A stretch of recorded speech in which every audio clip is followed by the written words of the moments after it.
Welcome to the Darkstream. Voxday, voxday.blogspot.com. And tonight I thought we'd kind of take a curveball, throw a curveball here and ignore all the politics, all the world events, ignore Brexit, all this sort of thing, because I have been spending a lot of time thinking about and working on my primary writing project, something I'm, of course, incredibly late on. But welcome to the Reprehensibles. Welcome to the Unauthorized. Welcome to the Dread Ilk, the VFM, and to the Bears. Do we not have audio? I think we should. I think we should have audio, yeah. Okay, audio is great, good. So I'm sure some of you are wondering, what on earth is AODAL? What is AOSF? And of course, what these are is two different epic fantasy series. What a lot of you may not realize is that I am actually a fairly serious novelist.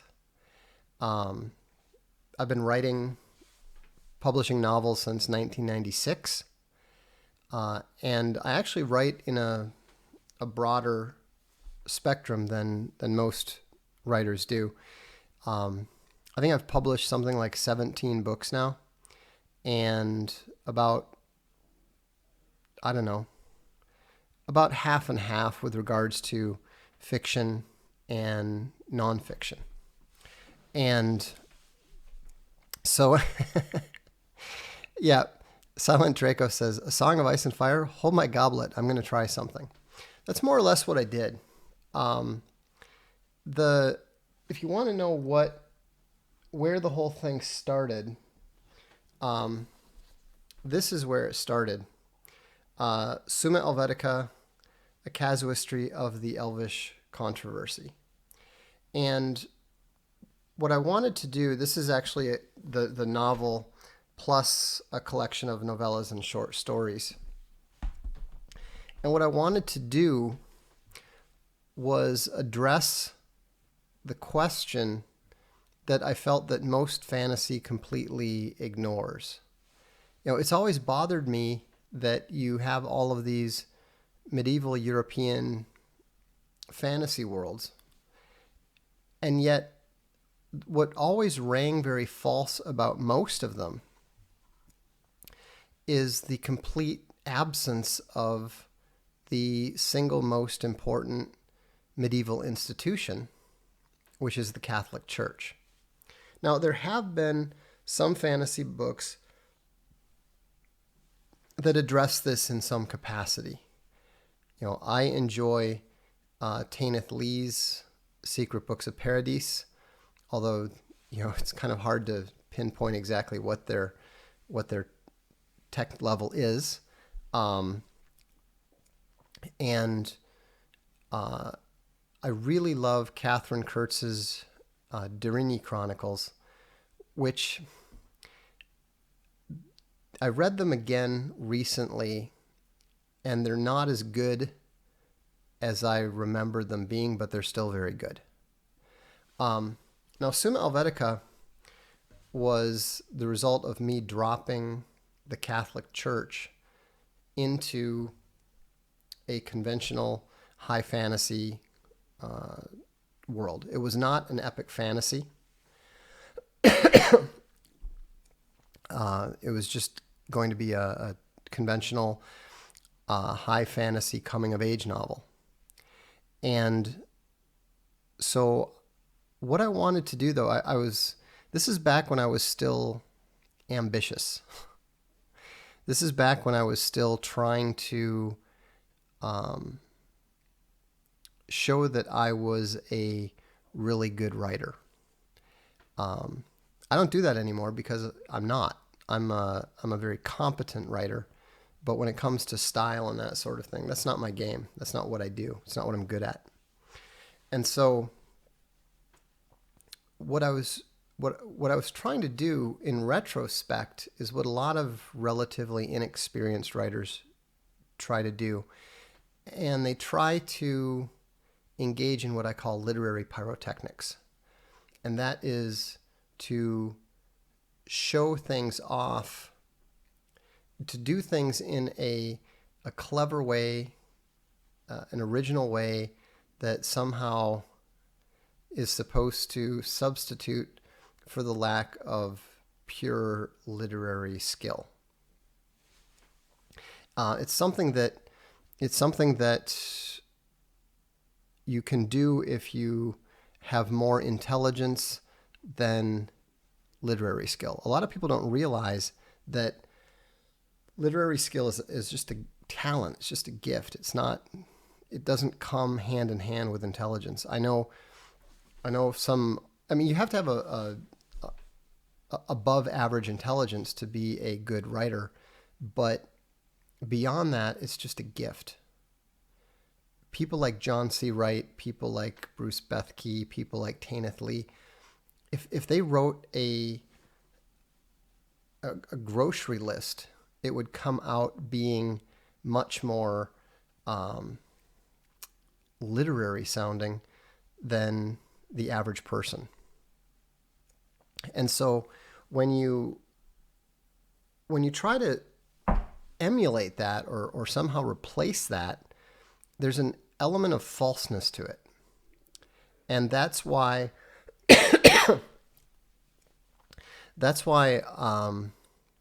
writing A Throne of Bones was very significant in my development as a writer, because I learned to stop doing that. I learned that it was totally pointless. It was a pretense. It was a pose. It was false. And also because what I tried to do in Summa Helvetica didn't work. See, what I was going to do is very clever. I'll show you here. I actually it's called Summa Helvetica because I took Summa Theologica, and what I did was I created the argument. Because what I was thinking is that the main thing that the Catholic Church would concern itself with is the question of whether elves have souls. And so, this is the actual argument translated from the Latin. And if you're familiar at all with the Summa Theologica, you'll notice that this is written in exactly the same format that Thomas Aquinas wrote the Summa Theologica. So it's question 1, article 7, whether the elves have souls naturally united to them. Objection 1, it would seem that elves do not have souls naturally united to them. For it is written, God formed man of the slime of the earth and breathed into his face the breath of life, and man was made a living soul. But he who breathes sends forth something of himself. Therefore the soul is of the divine substance. Elves, created subsistent and distinct from man, did not receive the divine substance from God. Therefore elves do not have souls naturally united to them. And so my idea, my pretense was that I was going to create this book that was actually going to be the playing out of the arguments from the argument itself. This was going to be very clever and very brilliant, and people, of course, would be very, very impressed and so forth. Yes, I did write the original. In fact, the whole argument is presented in English at the end, but along the way, like each chapter begins with what was supposed to be the relevant step. So if you look here, you can see right under there, step 1, you can see that that's all in Latin. And it was kind of funny because it was successful in fooling people that Thomas Aquinas had written about elves. The one review of it on Black Gate actually talked about how I had really artfully utilized Thomas Aquinas' argument about elven souls. And so that was pretty funny. But, you know, it was a failure, and I admit this as much in the author's notes, because I couldn't do it. I couldn't get the story. The story that came out didn't fit the argument. And so I had to either decide, do I sacrifice the story in order to keep up with the literary pretense, or do I just throw up my hands and stick with the story? And so what I did was I stuck with the story, and that was the right decision. It was definitely the right decision. Anyhow, the book, really didn't, it was published by a small Christian publisher. Some people liked it, but nobody really paid any attention to it. And that was that.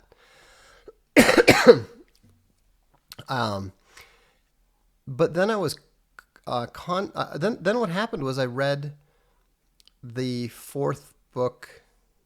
No, I read A Dance with Dragons. And, I was really impressed with the first two books in Game of Thrones, because it really did a excellent job of creating a world that felt realistic in some ways. And so I was interested in it. I didn't buy at all into the American Tolkien thing. I always thought that was absolutely ludicrous. But after reading A Dance with Dragons, I thought, this is bad.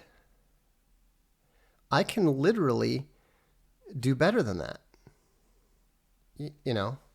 And so I started thinking about it, and I actually sat down and I wrote the entire thing in, I think, what was it? Here's what A Throne of Bones looks like. So this is a pretty big book. It's what is it? 914 pages, and I wrote it in something like, I don't know, 494 days, 500 days, or something like that.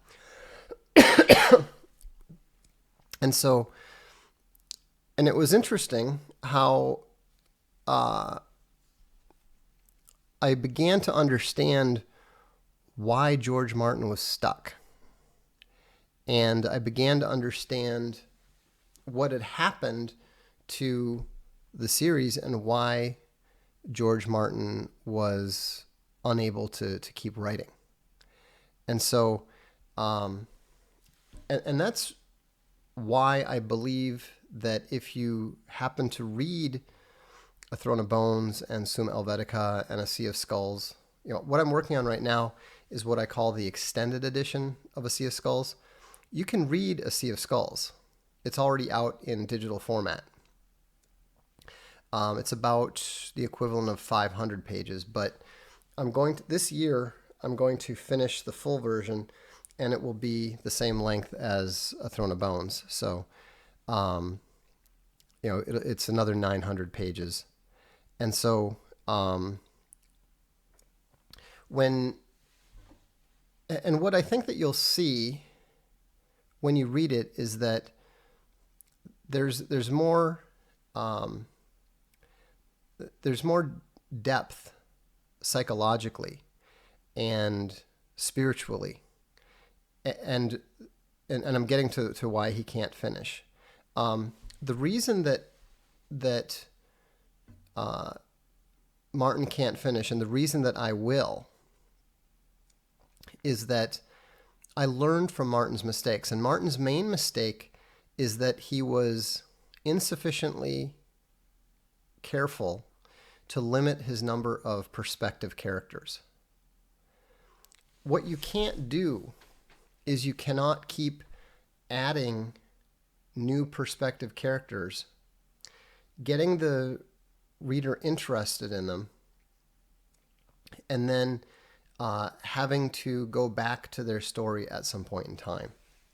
And so when you look at, if you look at the number of perspective characters in A Sea of Skulls, what you're going to see is that it has exactly the same number of perspective characters as A Throne of Bones.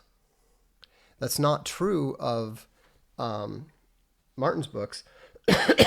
He started with 9. He then increased it to 22 in the next one. And I believe it's gotten as high as 30. And that's why the story is all over the place. Because he doesn't know... See, this is what's funny. Two of you guys are saying... This is the difference between someone who's actually written an epic fantasy series and people who've only read this stuff.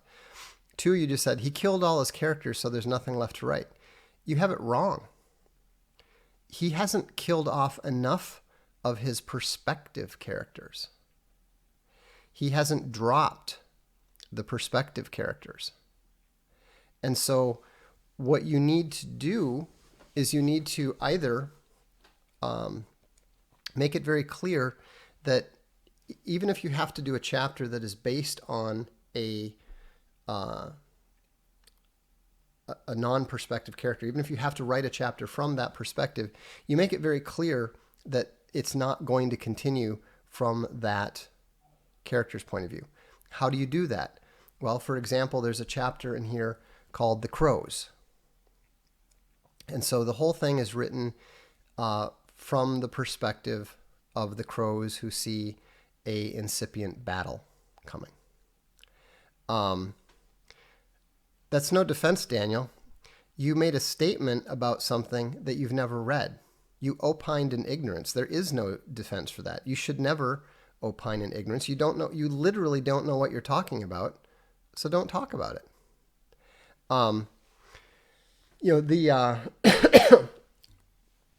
And so, if you look at the way that, let's see, somebody asked a question about, your father can read it. There is a very harrowing scene at the beginning of A Sea of Skulls.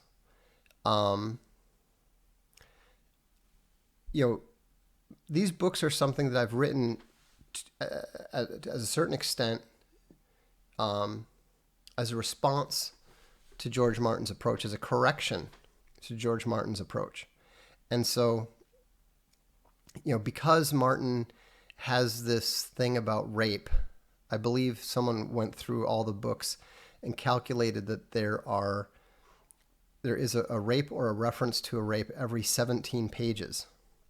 Now, obviously, that is not the case at all, but with my books. But A Sea of Skulls does definitely make a statement that rape is not something to joke about. And so, it's very dark, and you're very gone.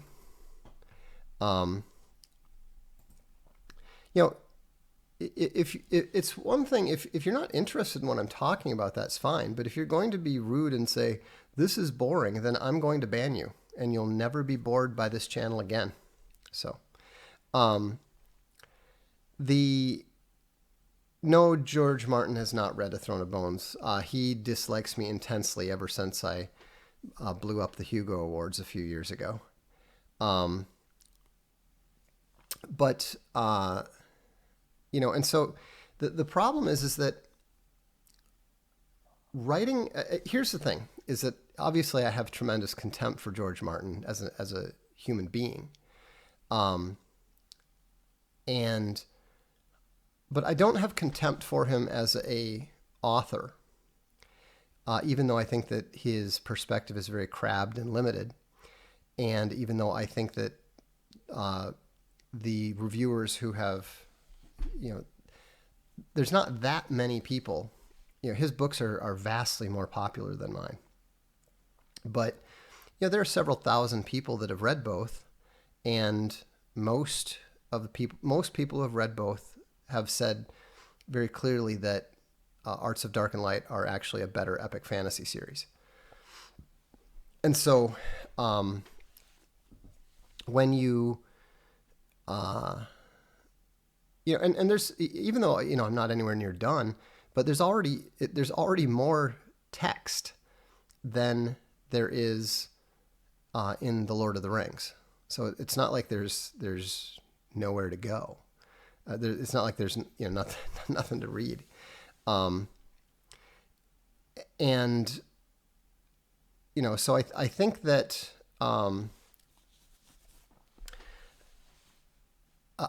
people are generally correct when they say that it is better than A Song of Ice and Fire, but it is not as good as Lord of the Rings. That's where I would put it. The best place to buy this stuff is either at Castelia Direct if you want the actual print books, or if you want the audiobooks, you can get them at Archaven Comics. By the way, if you notice, there's a link below the video here. There's a nearly 2-hour 3-chapter sample of the audiobook, and I think that you'll if you want to check it out and see what it's like, you can listen to it. There are hobbits of a sort. They're not actually in these books, but they're in a short story called The Hoblets of Wickham Fensborough, which are in the Summa Helvetica and other stories. There are lots of people with higher IQs than me. I had the third highest IQ of the 4 people living in my house after college. George Martin does not consider Logos while writing his books. George Martin has nothing to do with Logos whatsoever. And so the thing that people don't realize is how much harder it is to write epic fantasy than it is to write a regular novel. It's at least an order of magnitude more difficult. That's why people don't do it. I mean, that's why it's crazy to do it.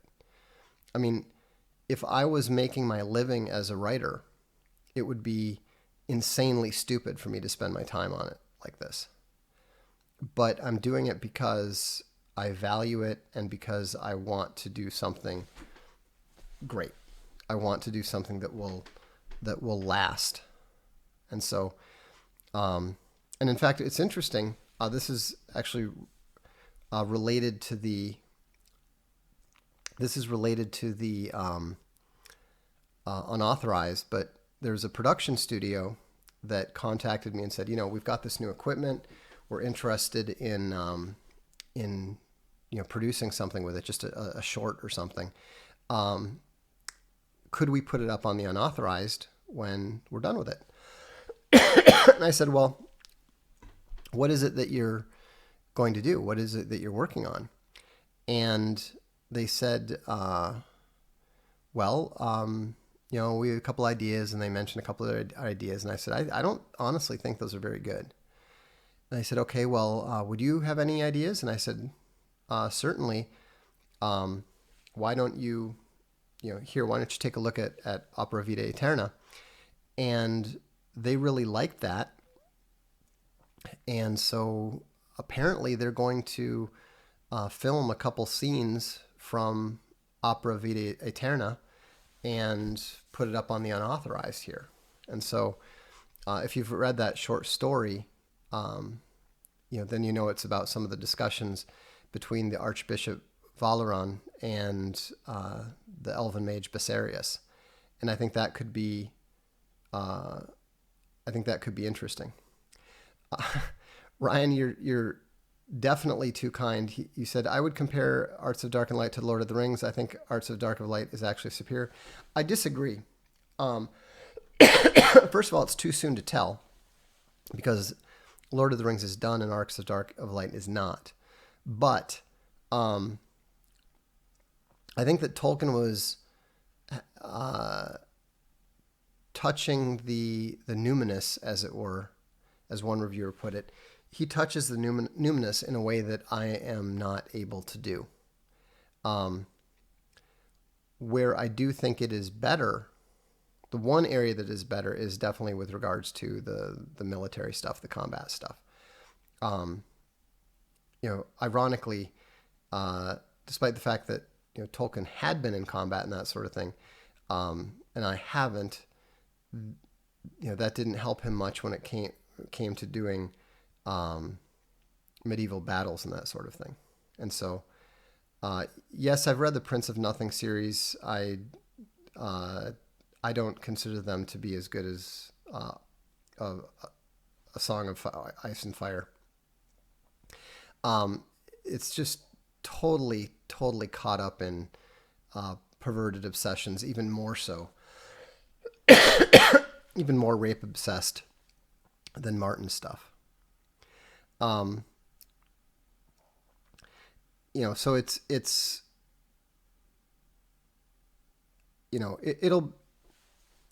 interesting, and the thing is, it's really challenging when you've written something that people like as much as they have. Henry of Scalet says, elves and dwarves and orcs and dark lords are very cliche at this point. Wouldn't you agree? Well, that's exactly why I use them. That's exactly why I utilize them, because all of those common tropes, and yet no one has ever written about those common medieval-esque tropes in connection with the Catholic Church. So people who are saying, why would you use that, are fundamentally missing the very point of writing the series in the first place. Oh, Aragon was nothing. Horrible. What was it about Tolkien that made him so great? I think it was his attachment to and love for Western civilization. It was interesting. I was watching with Space Bunny. There was a English show, saying the greatest moments in Game of Thrones, the HBO series, and it was it was almost embarrassing, because the moment that they said was the best was, to my mind, one of the worst of the series, which was that stupid battle, the Battle of the Bastards, which was just dumb from start to finish. Every single aspect of that battle, as filmed, was retarded. Totally unrealistic, totally ridiculous. And so, no, I didn't miss The Witcher. I read it. I didn't think much of it. It had its moments, but at least in English, it was not very good. Had some moments, but I would not even say that it was good as Erickson's Malazan books, not as good as Abercrombie. Maybe a little better than Brandon Sanderson's stuff. Definitely better than Robert Jordan's stuff. But why is it so difficult? It's so difficult because it's so big. And so it's very, very difficult to keep the thread of the story going. You've got, instead of, one strand or two strands, or maybe at most three strands of a story, like in a regular novel, you've got as many as 9 or 10. And each additional strand adds a degree of difficulty. Again, that's why no, Robert Jordan's Wheel of Time series is not awesome. It started off okay. It actually started off with a bang, that beginning thing and the madness and all that. That really began beautifully, and then the series just starts to bog down around the middle of the first book. By the fourth book, the whole thing becomes unreadable. I would put the Thomas Covenant Chronicles, the first two trilogies, way ahead of that. So, well, one of Martin's other biggest problems is that his whole Mirren knot issue. He was originally just going to skip ahead and let the dragons get older and then continue the story from there, and that's what the plan that he should have stuck with. But then he tried to go back to it, and that was a huge mistake. Because it was just boring.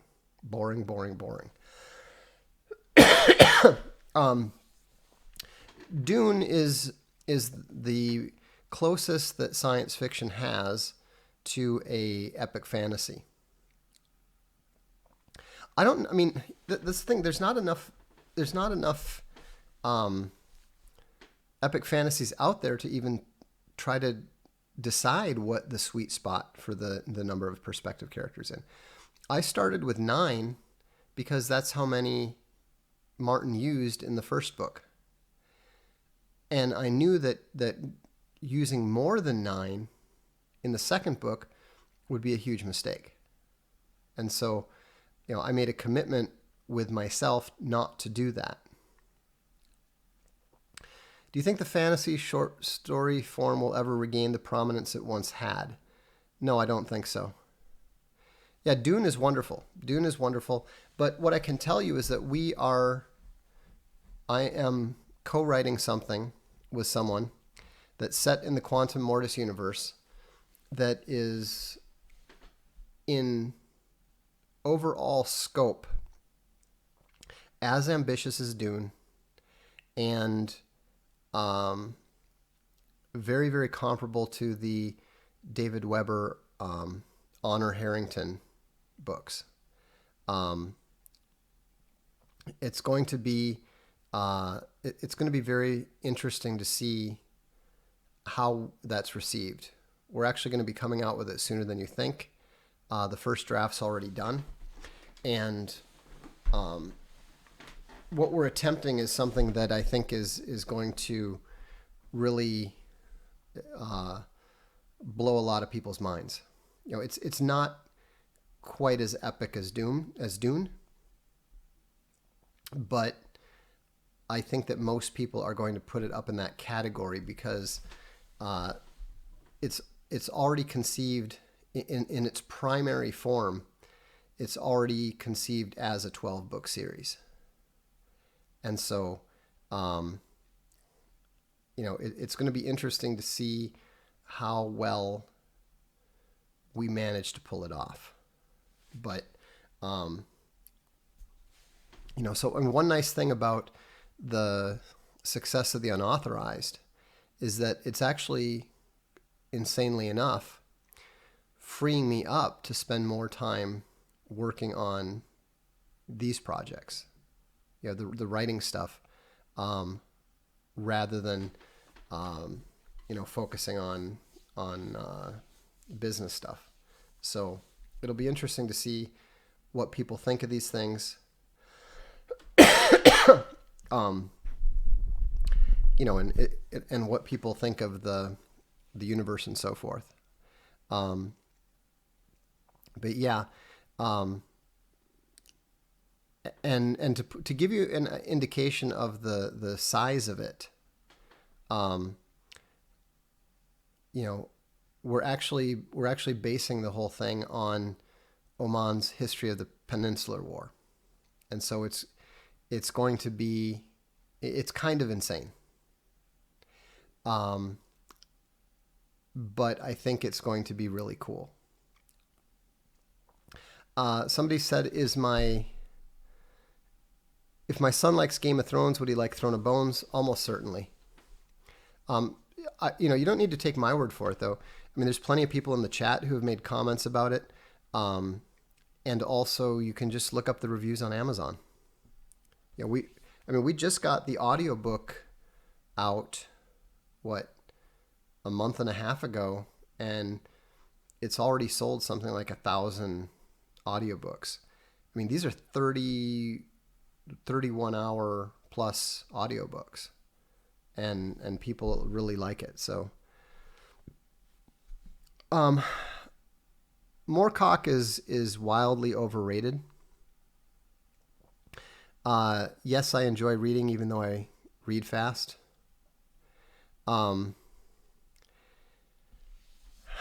It is tragic in a way that Asimov's Foundation series beat Lord of the Rings, but Foundation is a classic of its own. And so there are far more embarrassing and far more tragic Hugo awards than that. Silent Draco says the problem is you need to set an endpoint. Yeah, we've already got the endpoint set. I mean, we've already got that all set. I lost interest in David Weber's Honor Harrington stuff. I mean, it was never particularly well written, but once she started becoming a complete Mary Sue, I totally lost interest.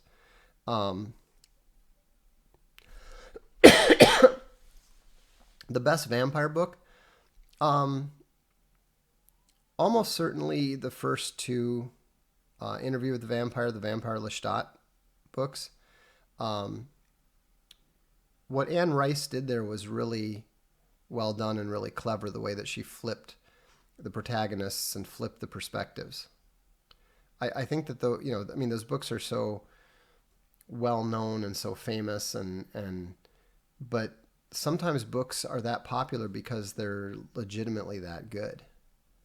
I actually wrote a fair amount of a first vampire novel. I should put it out there for folks just for kicks. It's not very good. That's why I stopped writing it.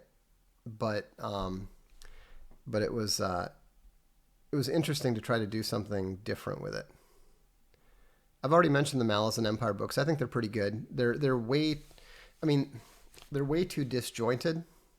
They're more interesting than they are good. But I enjoyed reading them.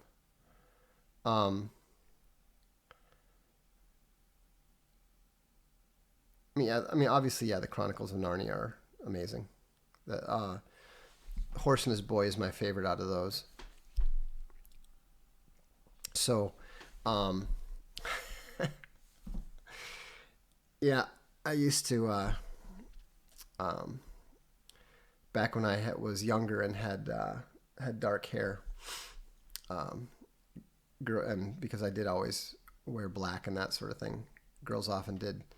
I was always I always used to get compared to the vampires, and then later it was the whole Matrix thing, but that was kind of funny.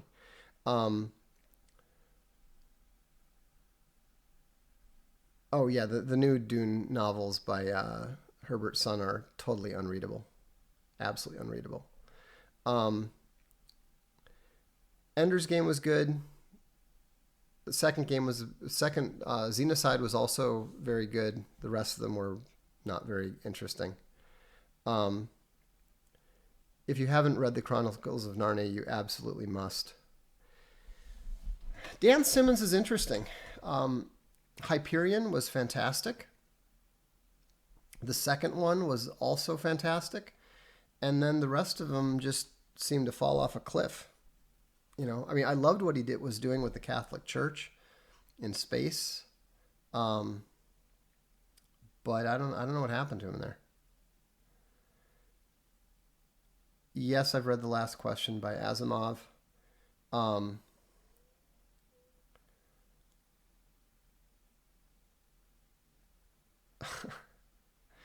Tolkien wrote his own books. Don't be ridiculous. I've read the Dresden Files. I'm not a big fan of urban fantasy. William Gibson's good. Pike says, I met George Martin in Toronto at a coffee shop in 2012. He's grotesquely obese and unkempt. He seemed very agitated and alone. I'm not surprised at all. No, the vampire book was modern. I'm a fan of Zelazny's Amber books. They're, again, a bit incoherent, but they're interesting. I watched The Martian. I did not watch Gravity or Interstellar. Oh, I've not only read Raymond Feist. I used to know Raymond Feist. We actually used to get along, and we're on very friendly terms. Um, he, eventually decided that I was a bad thinking thought criminal, like the rest of the science fiction community. So I haven't had anything to do with him in years. But Feist stuff is good. I wouldn't, put it in the same league as what I'm doing or the Lord of the Rings or that kind of stuff. But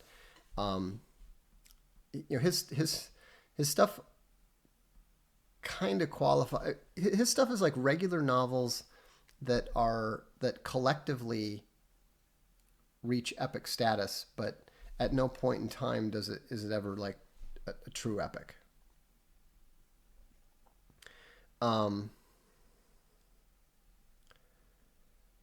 Yeah, American Gods is once you understand what Neil Gaiman is doing, and if you've read Sandman, then you know what Neil Gaiman is doing. You see that he writes essentially the same thing over and over and over again. He's not bad. He's talented. I liked The Ocean at the End of the Lane. I liked the Graveyard Book. I didn't, and I also liked the sort of the fairy tale one that they made into a movie. That was pretty good, but yeah, it was. His stuff is, as a writer, he's he's like a 7 out of 10. He's not bad, but I don't think his stuff is even as good as mine, to be honest with you. Definitely not as good as John C. Wright's, China Miéville, other writers like that. What makes something epic? The scope of the ideas, the range of the characters, the size of the story.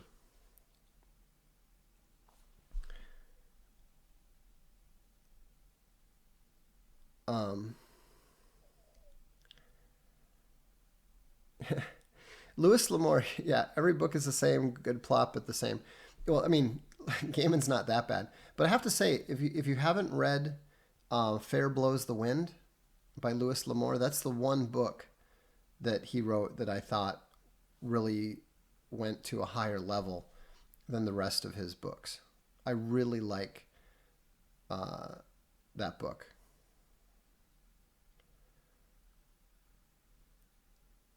I have no idea how many books I've read, Vox. Um,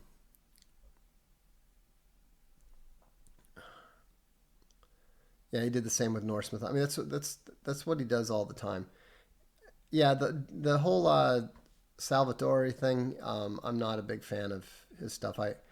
I've read a couple of the books and was not at all impressed by them. I am definitely cringing at what abominable things will be done to Middle Earth with the Amazon TV show. I mean, it's one of those things where I have to admit I'll probably end up watching it, but it's going to be bad. I mean, Harry Potter, it's kind of funny. Harry Potter's already being forgotten. I mean, I was telling people that they're saying Harry Potter's one of the great blah blah blah. It's like, no, it's terrible. It's absolutely terrible. They'll be completely forgotten within 20 years.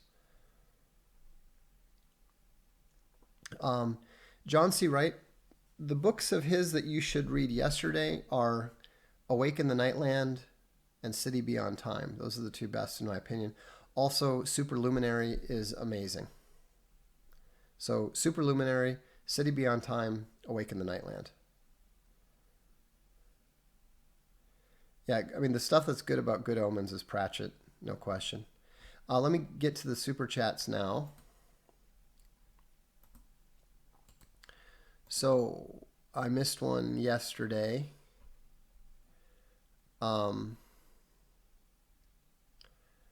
Let's see. What's your favorite war strategy game? Board game. It is either advanced squad leader for the tactical stuff. For the grand strategic stuff, I like Divine Right. And on the computer, I like Fantasy General. Would you provide stream transcripts on unauthorized? Possibly eventually, but not anytime soon.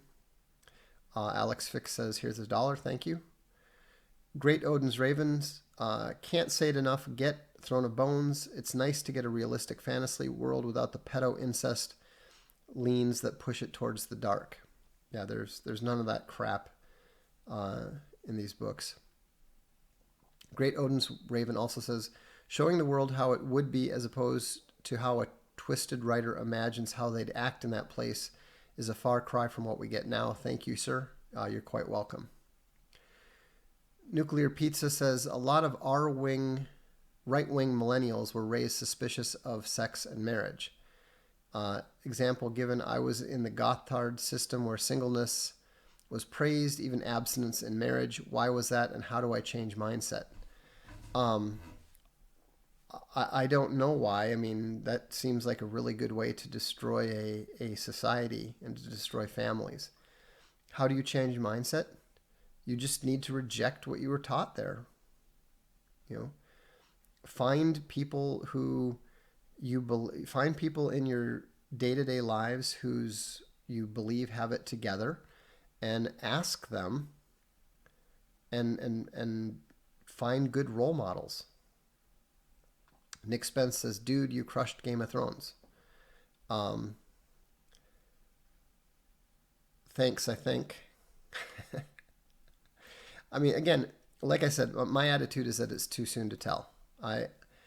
One of the reasons why it's taken me so long to write the full extended edition of A Sea of Skulls is because I want to make sure that it is just as good or better.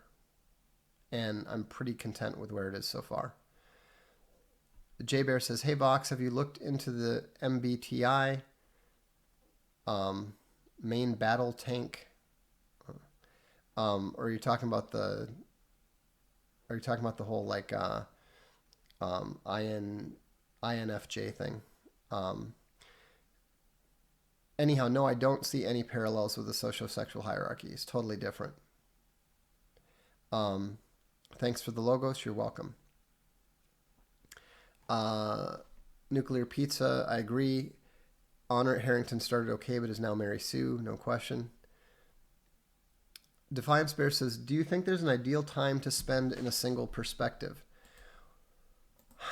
No, I think that it depends on how much story you need to tell.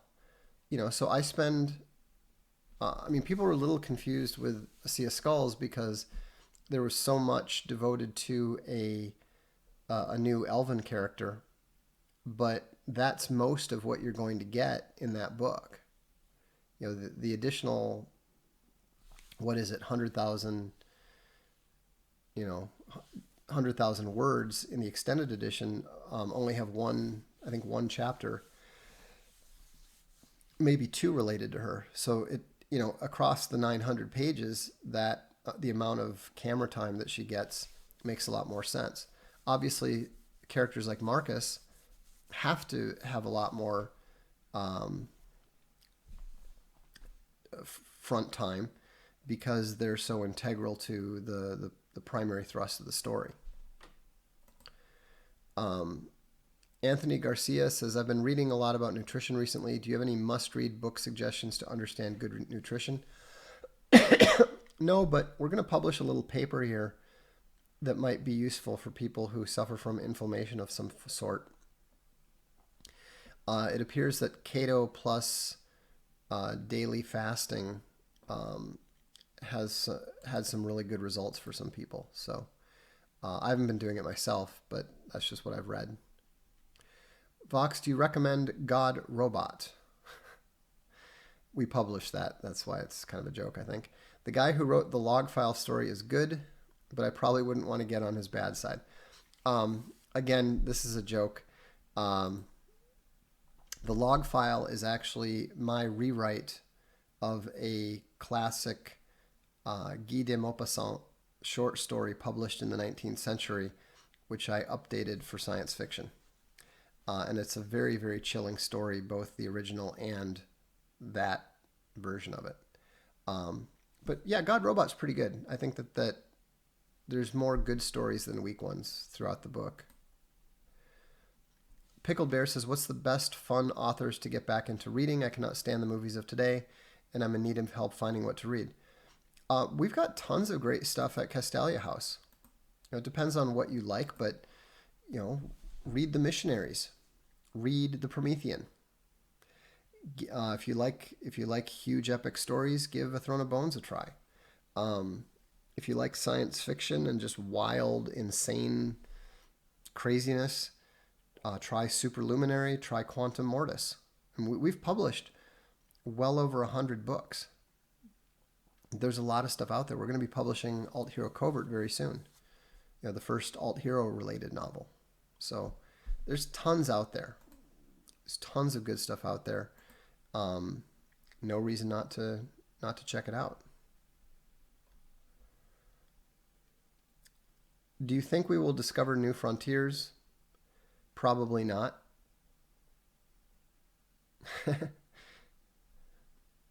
Loris K says, hi Vox, I enjoy your commentary. What specifically is it that you supposedly believe that makes you a thought criminal? The fact that genetics influences human behavior. Also the fact that I believe Jesus Christ is Lord, and that there is an actual good and actual evil. All of those things make me totally anathema to the science fiction writing community, which is godless, perverted, twisted, sick.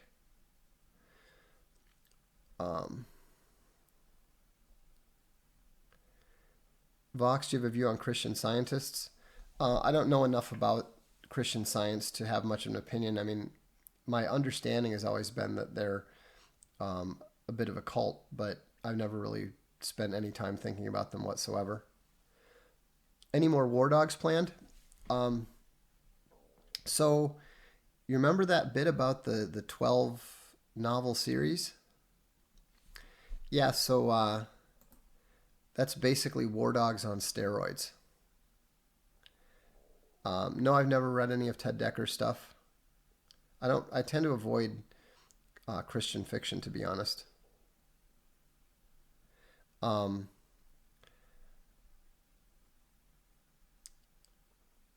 many years of experience should writers have before trying their hands at epic fantasy? I don't think it matters. Most will never be able to do it. And most won't do it because it's totally the opposite of what you have to do to sell books on Amazon. What things do you still think are missing for the apocalypse? Global government. Cinnamon Bear says, Shapiro was ripping on you today. Well, again? Who cares? Shapiro is totally irrelevant. The reason he's ripping on me is because he knows that I'm going to do a review here when I finish his pathetically bad The Right Side of History and demonstrate how completely and utterly wrong it is. All it is him trying to popularize Leo Strauss. He's in well over his head. Foucault's Pendulum is awesome. It is a difficult book to get into. It's very, very slow. You have to be very, very patient about getting into it. But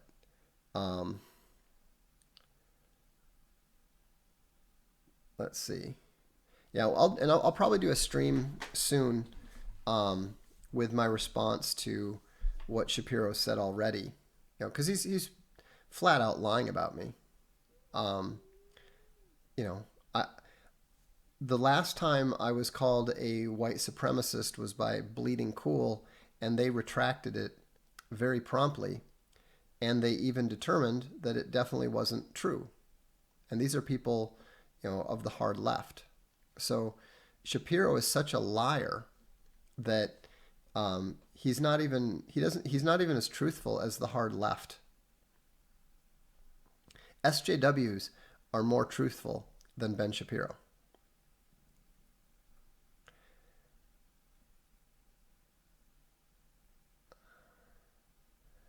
Ombre's got no name.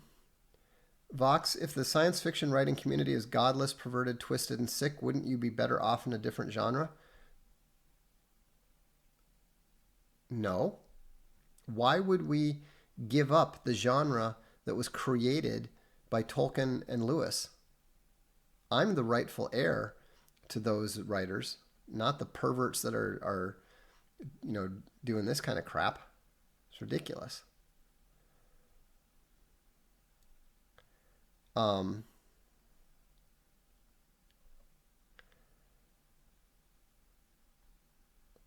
What was your initial reaction when Ronaldo moved to Juventus? Oh, it was just it figures, you know. It figures. Shapiro should debate you instead of label. Shapiro will never debate me.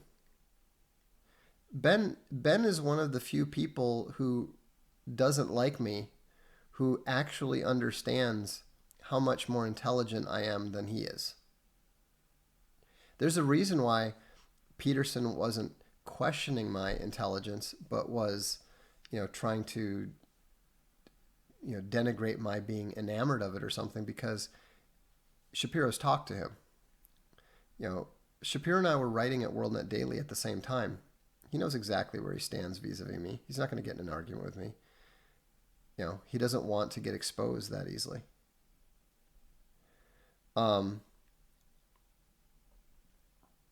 Is it just me, or is Raskolnikov in Crime and Punishment utterly detestable? No, it's not just you. He is utterly detestable. Are most Russians this morose and cynical? No. They're dark, but they're not that bad. Was just reading your Wikipedia and it said many things about white supremacy, nationalism, alt-right. I'm sure it does, but it's Wikipedia. Wikipedia is not reliable at all. Yes, of course, I've read all of Frank Herbert's books. They're good. Dune is the best science fiction I think ever published. Do you think Christmas is a pagan holiday? No. We're celebrating the birth of Christ, Jesus Christ, regardless of when it actually happened.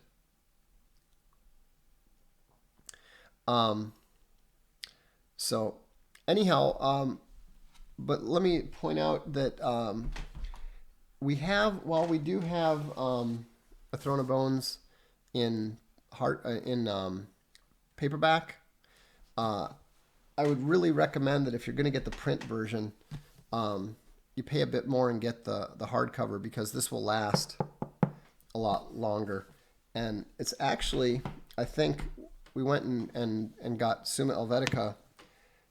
So even without A Sea of Skulls, that's enough reading to keep you busy for a while, I would think. So anyhow, I just like to remind you sometimes that I do other things than talk about politics and socio-sexual hierarchy. So, if you're interested, there's not that much interest in this. This is the first stream we've had with less than 1,000 people in a while, but that's fine. I mean, it's not about maximizing the viewership every time. So if you're interested in talking about writing and that sort of stuff, we can definitely do that from time to time, and we'll look forward to speaking to you the next time. So have a good evening. This is the Darkstream. I'm